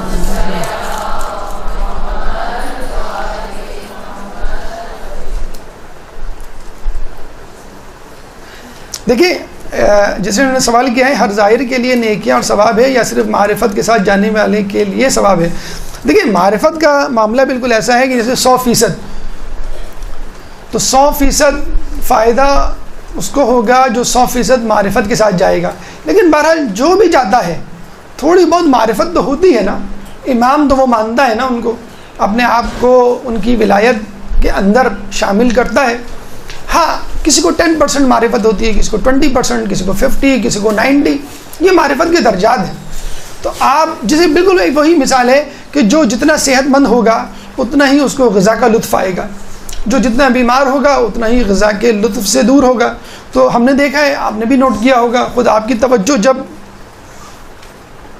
صاحب زری سے ہٹتی ہے اور دنیاوی آرام و آسائش اور ضرورات کی طرف چلی جاتی ہے تو بس سگنلز آنے بند ہو جاتے ہیں۔ ہم نے کہا نا کہ ہمیں اسکائپ اور انٹرنیٹ کے سگنلز کی زیادہ فکر ہوتی ہے بنسبت الہی یا اسکائی سگنلز کی، تو ہمارے پاس زیادہ ہوگی تو انشاءاللہ آپ کو ثواب بھی 100% ہی جتنا دیا ہوا ہے اتنا ملے گا۔ یہ بالکل ایسے ہی ہے کہ ایک آدمی اگر سوراخ شدہ برتن میں کوئی مشروب مثلا دودھ لینے آئے اور دودھ والا پورا دودھ اس کو دے دے اور گھر جا کے یہ کہے تو مجھے کچھ بھی نہیں ملا، تو آپ سوراخ شدہ برتن کیوں لے کے گئے تھے جس میں ہول تھا؟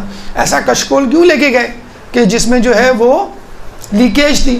تو اگر آپ ایسا برتن اللہ کے سامنے لے کے جائیں گے کہ جس میں لیکیج نہیں ہوگی، کہ جو کچھ دیا جائے گا وہ جذب کریں گے۔ بارش زمین پر بھی ہوتی ہے، بارش چٹیل میدان یا چٹان پر بھی ہوتی ہے، لیکن چٹان پہ تو سبزہ نہیں اگتا، لیکن ہم دیکھتے ہیں زمین پہ سبزہ فوراً اگ جاتا ہے، کیونکہ زمین اس بارش کو جذب کرنے کی صلاحیت رکھتی ہے۔ تو اگر آپ ایسے دل کے ساتھ، ایسے ذہن کے ساتھ جائیں گے کہ جس میں معرفت کو، نور کو، ثواب کو جذب کرنے کی صلاحیت ہوگی تو انشاءاللہ آپ کو ثواب ملے گا۔ ورنہ بہت سارے لوگ ہیں جو جاتے ہیں اور واپس آ جاتے ہیں، اور ایسے واقعات بھی ہمیں ملتے ہیں کہ جو لوگ گئے نہیں ہیں ان کو زیادہ ثواب ملا ہے۔ اس واقعہ ہم نے شاید سنایا ہوگا آپ کو کہ ایک شخص جب زیارت کے لیے جا رہا تھا تو اس کے پڑوسی نے کہا کہ میری طرف سے بھی سلام کر دینا۔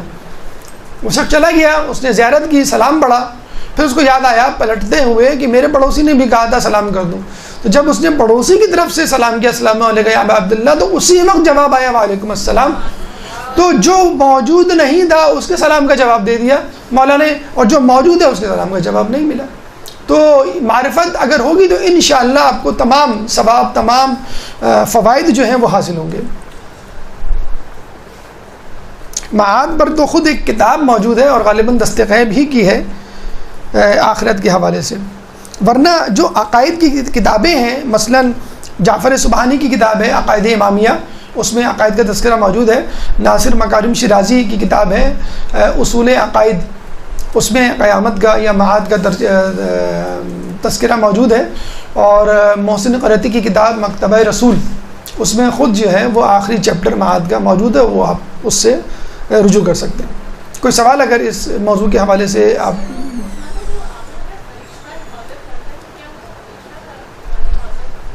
چار 4000 فرشتے معین ہیں جو قیامت تک عبادت کریں گے. نہیں وہ روزانہ آتے ہیں، اور اس کی شاید وجہ یہی ہے کہ 70,000 روزانہ آتے ہیں. 70,000 فرشتے نزول کرتے ہیں اور زیارتیں کر کے ان 4 مقامات کی، بیت اللہ، مسجد نبوی، حرم امیر المومنین، حرم حسین، پھر واپس چلے جاتے ہیں. پھر دوسرے دن پھر دوسرے فرشتے آتے ہیں.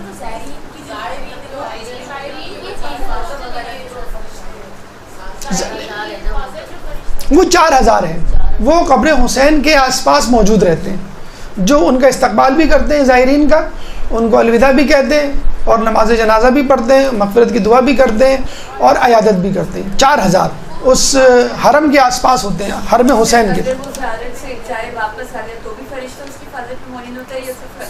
اس کو ودا کرتے ہوئے، لیکن کہتے ہیں ایک الگ سے فرشتہ اللہ تعالیٰ اس سال کے لیے اس کو دیتا ہے، اس ایک سال کے لیے ایک گارڈ کے طور پہ دیتا ہے. ابھی ہم نے بتلایا بھی تھا، جو اس کے دائیں جانب، بائیں جانب، آگے کی طرف، پیچھے کی طرف، سر کے اوپر، قدم کے نیچے آفتوں سے بچاتا ہے اس کو.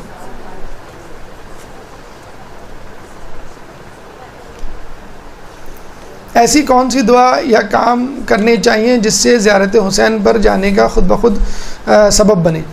اب دیکھیں، اس کا سب سے اچھا طریقہ تو یہ ہے کہ آپ وہ کام کریں جو امام حسین کو خوش کرے، یعنی واجبات کی ادائیگی اور محرمات سے پرہیز.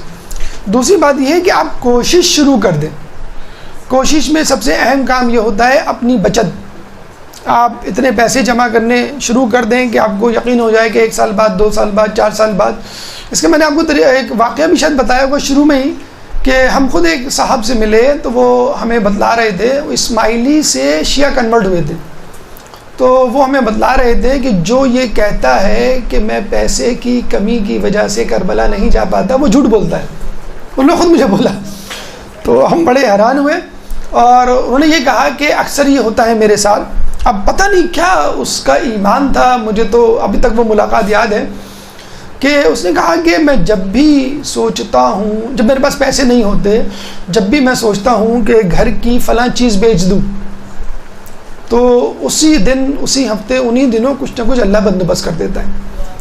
تو کبھی میری بیوی سوچتی ہے میں زیور بیچ دوں، کہ جب بھی اس نے یہ سوچا کہ میں زیور بیچ دوں، جو زیور بکنے کی نوبت ہی نہیں آ پاتی، اللہ کہیں سے بندوبست کر دیتا ہے. اس نے بتایا ایک دفعہ میں اپنے باس کے پاس بیٹھا ہوا تھا، یہی کربلا کی باتیں چل رہی تھیں. ان دنوں میرے پاس، اس سال میرے پاس جانے کے لیے پیسے ہی نہیں تھے. تو میں ایسے اس کے سامنے دکھڑے رو رہا تھا کہ میں بشا وہ بھی شیعہ. تو اس نے کہا کہ اپنے باس سے کہ میں اس دفعہ کربلا نہیں جا سکتا، اس دفعہ تو بالکل بھی امکان نہیں ہے. تو اس کے باس نے کہا بھئی ایسی کون سی ایسی قیامت آ جائے گی، تم ایک دن اگر 1 سال نہیں جاؤ گے تو کیا ایسا مسئلہ، کوئی واجب تو نہیں ہے، اور کیا ضروری ہے اگلے سال چلے جانا. تو اس نے کہا کہ آپ کو معلوم نہیں کیا لذت، کیا فرحت اور کیا سرور محسوس کرتا ہوں میں. اس نے کہا بتاؤ کیا محسوس کرتے ہو تم؟ کہنے لگا میں بتا ہی نہیں سکتا. ایک شخص نے بریانی کبھی کھائی نہیں ہو، اس کو آپ زبانی بتائیں کہ بریانی ایسی، کسی انگریز گورے کو بتایا بریانی ایسی، بریانی ویسی. کہنے لگا اچھا ٹھیک ہے، ایسا کرتا ہوں، میں اس دفعہ کربلا جاتا ہوں اور تمہیں ساتھ لے کے جاؤں گا تاکہ تم مجھے بتاؤ. تو وہ اس سال اس طرح اس کا بندوبست ہو گیا. تو حقیقت میں لوگ ہوتے ہیں دنیا میں، بس ہمیں ایسی معرفت، ہمیں ایسا جیسے کہتے ہیں شوق و جستجو نہیں ہو پاتی. لیکن اگر کوئی ٹھان لے، مثلا کچھ لوگوں نے ٹھانا ہوا ہوتا ہے کہ ہم ہر سال حج پہ جائیں گے. ہمارے ایک دوست ہیں، وہ ہر سال ایک قافلے میں اپنا نام لکھوا لیتے ہیں. تو ان کو میں کہتا ہوں یار یہ آپ کس طرح لکھوا لیتے ہیں، پیسے کے لیے؟ نہیں پیسے تو نہیں ہے. پھر کہ بس میں ایسے ہی لکھوا دیتا ہوں، نہیں ہوں گے تو کہہ دوں گا کہ نہیں. اور تقریباً ہر سال ان کے جانے کا ارادہ ہو جاتا ہے. کوئی پیسے نہیں ہوتے، کہتے ہیں پتہ نہیں کیسے ہو جاتے ہیں، کہاں سے لکھوا لیتا ہوں بس میں نام. تو وہی ابھی ہم نے کہا کہ آپ نیت کر لیں، آپ ارادہ کر لیں، تو بس اللہ تعالیٰ آپ کا نام لکھ دے گا. نہیں بھی جائیں گے تو لکھ دے گا، بشرط یہ کہ شوق ہو. حج کے لیے تو ہم نے کہا نا استطاعت، شرائط، لیکن اس کے لیے تو کہا گیا کہ نہیں آپ جائیں، چاہے استطاعت نہ بھی ہو، چاہے وہ رستے محفوظ نہ ہوں، خوف ہو، پھر بھی آپ کوشش کر کے جائیں. تو الحمدللہ لوگ جاتے ہیں. اب تو پیکیج جو ہے وہ بہت نیچے تک آ گیا، 63 تک آ گیا ہے. اور 63 تک موجود، اب تو میگزین وغیرہ میں اس کے اشتہارات آتے رہتے ہیں. 63,000 تک پیکیج آ گیا ہے.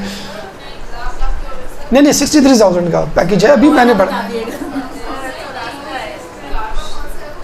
ہے کارواں ہے, ابھی میں نے پڑھا ہے. میں بتاؤں گا تو لوگ کہیں گے آپ ایڈورٹیزمنٹ کر رہے ہیں. نہیں, دوسرے کا ہے, ایک اور کا ہے, میں بتا دوں گا آفس میں, آپ ان سے میں خود گیا ہوں اس میں, لیکن اب جو ہے ان کا پیکج 63 تک نیچے چلا گیا ہے. چلے میں کنفرم کر لوں گا, لیکن میرے خیال میں بائی ایئر ہی ہے وہ. لیکن میرا بہت زیادہ توقع مت کیجیے گا, ہم بھی جب ایسے پیکج میں جاتے ہیں تو بہت زیادہ توقع نہیں کرتے, اور ہماری کوئی یہی ہوتی ہے کہ بھئی ہمیں تو حرم میں رہنا ہے, ہوٹل میں تھوڑی رہنا ہے. ہوٹل میں تو آئیں گے, کھانا کھائیں گے, ہم بس چلے جائیں گے. تو یہ کوشش کر کے آپ کریں تو انشاءاللہ ہو جائے گا. بلکہ آپ لوگ یہ بھی کر سکتے ہیں کہ گروپ بنا لیں اور قافلے والے کو کہیں کہ بھئی ہمیں ایک فری کر دیں, یا 10 لوگ ہم آئیں گے اکٹھا, آپ جو ہے یہ اس پیکج کے ساتھ کم کر دیں. دیکھیں جو ٹکٹنگ کرتے ہیں نا قافلے والے, کچھ قافلے والے کہتے ہیں کہ ہم پیسے نہیں لیتے. اچھا یہ باتیں ریکارڈ ہو رہی ہیں, میں گزارش کروں گا کہ نہ بتائیں, ریکارڈ نہ کریں. تو وہ ہوتا یہ ہے کہ فرض کر لیں یہ 10 ٹکٹ لیتے ہیں تو ان کو ایک ٹکٹ فری ملتا ہے. تو یہ بڑے اس سے کہتے ہیں کہ ابھی ہم جو نو پروفٹ نو لاس, تو وہ جو ایک ٹکٹ فری ملتا ہے اسے مولانا صاحب ہوتے ہیں, جو ایک ٹکٹ فری ملتا ہے اس میں والنٹیئر ہوتا ہے, جو ایک ٹکٹ ہوتا ہے وہ ان کا اپنا پروفٹ ہوتا ہے. تو یہ اس طرح کی سیکوینس ہوتی ہے, تو ان کو بہت زیادہ چیپ پڑتا ہے. ویسے دوسری بات یہ ہے کہ بین الحرمین جا کے کمبل لے کے وہاں پہ سو جاتے ہیں یا وہاں پہ آرام کرتے ہیں, کھانا آپ کو نیاز وہ ادھر ادھر جو ہے وہ ہر جگہ ہر طرف جو ہے وہ مل جاتی ہے. تو اتنا وہ نہیں رہا مہنگا, بہت زیادہ چیپ. بلکہ یہ جو ہے والنٹیئر کی بنیاد پر اگر یہ جو چہلم پہ جاتے ہیں تو آج کل بہت ایسی آرگنائزیشنز بن گئی ہیں جو آپ کو فری لے کے جاتی ہیں. 25-25 ہزار تک میں لوگوں کو لے کے گئے ہیں جو والنٹیئر کے طور پہ کام کر رہے ہیں. ہاں یہ بین الحرمین, ہاں سرداب بھی بن گیا ہے, اور مجھے یاد پڑتا ہے نجف میں غالباً ایک ہوٹل بن رہا ہے جو فری آف کاسٹ جو ہے وہ آپ کو لیونگ پرووائڈ کرے گا.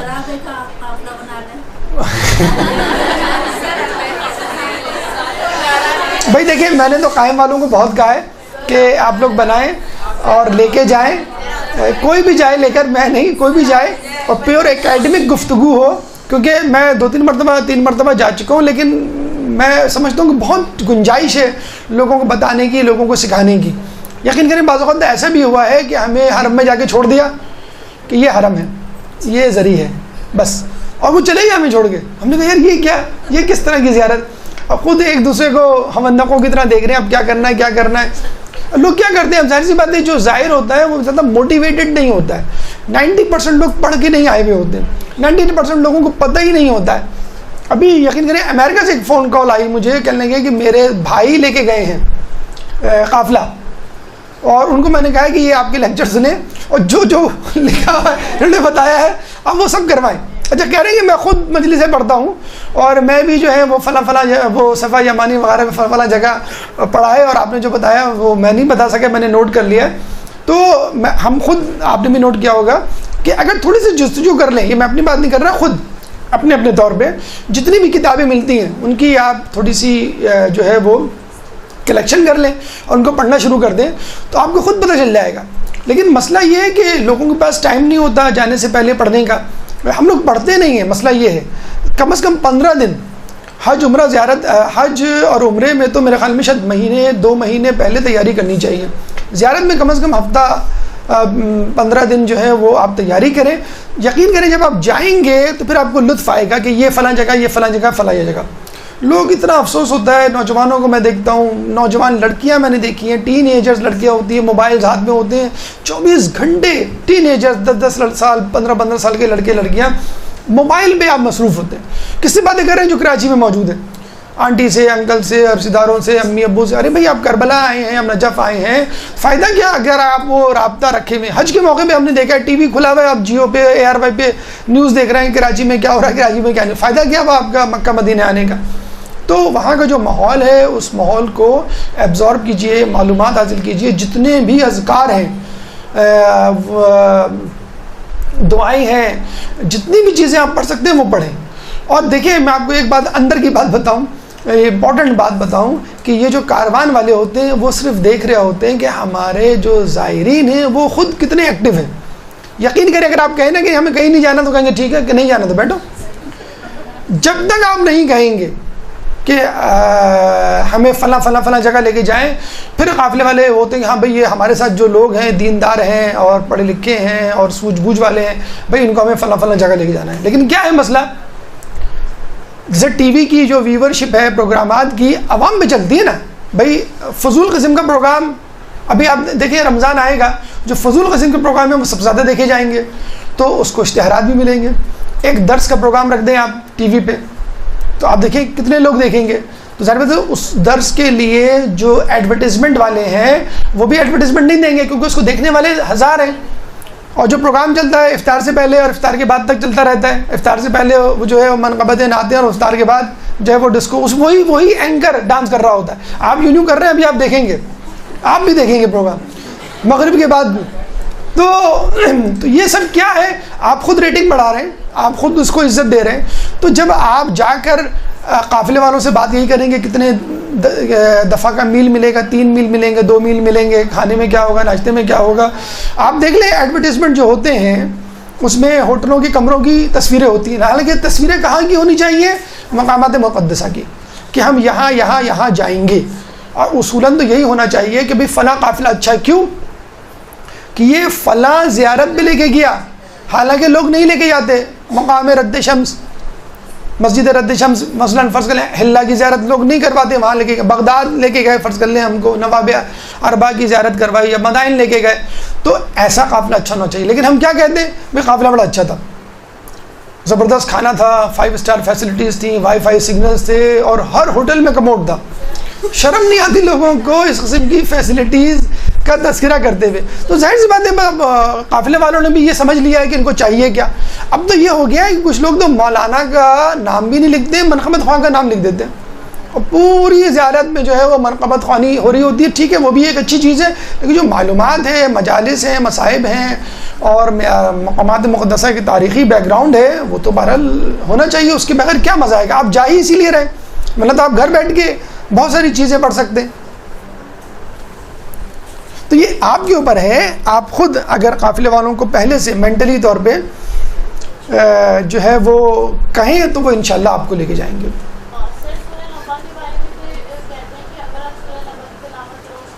اچھا ہاں صحیح ہے. اچھا سورہ جی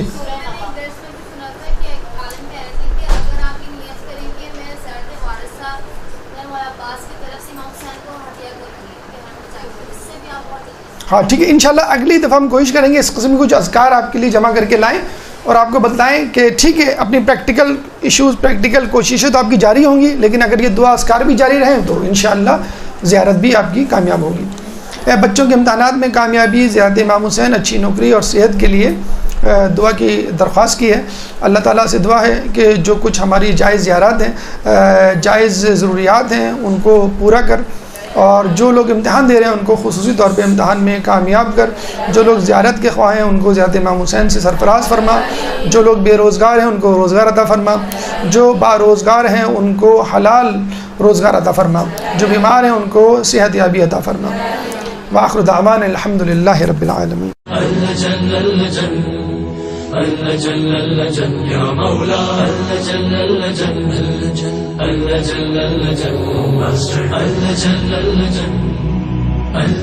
يا صاحب السماء